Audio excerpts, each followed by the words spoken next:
Welcome to The Explainer. We're diving into a really fascinating analysis today, one that asks a pretty radical question about Nigeria's fight against terror. What if the answer isn't about more firepower, but about getting rid of physical cash? So, get this. The analysis we're breaking down makes this incredibly bold claim that a nationwide cashless system could do what the military hasn't been able to do for decades. I mean, think about that. It's this wild idea that pits financial policy right up against armed conflict. So you might be asking, where is this all coming from? Well, the analysis really kicks off by taking a hard look at Nigeria's long-standing military-first approach to security and basically argues that, it's just not working, that it's fundamentally broken.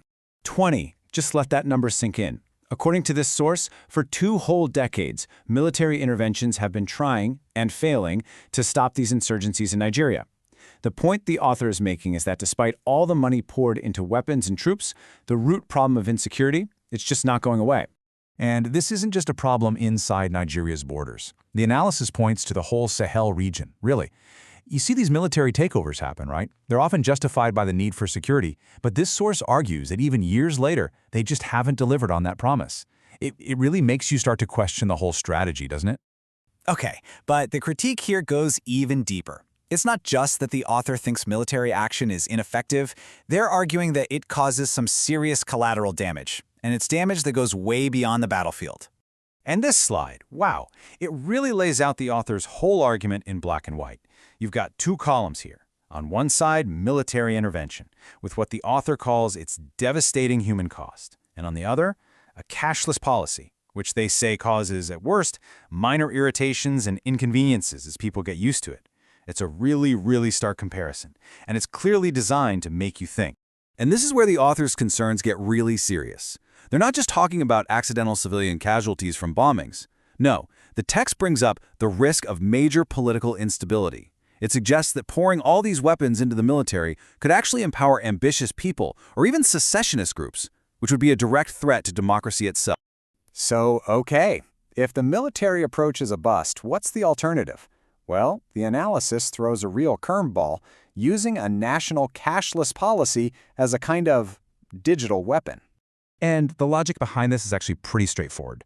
The author's whole point is that crimes like kidnapping for ransom, banditry, all that stuff, it all runs on one thing: untraceable physical cash.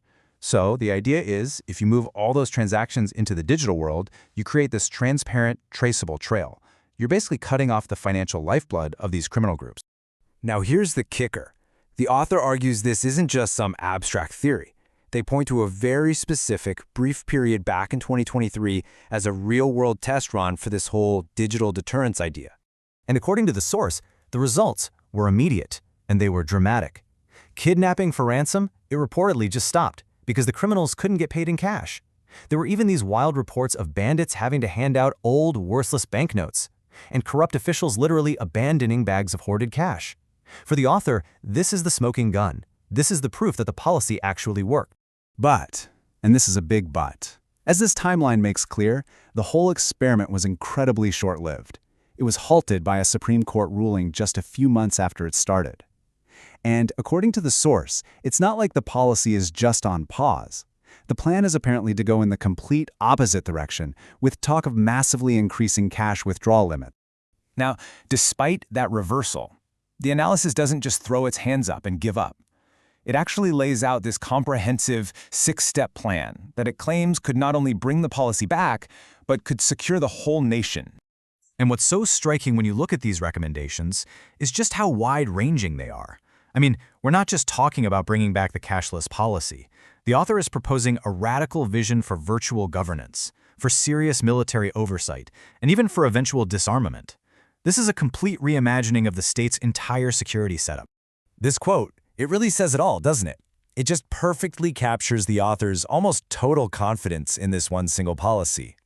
They believe the transparency from a cashless system is so powerful it can expose the alleged sponsors of insecurity, a problem that's been around for years. And that phrase, easy peasy, I mean, that's some serious confidence right there. And that really brings us to the end. This whole analysis kind of forces us to ask a really fundamental question.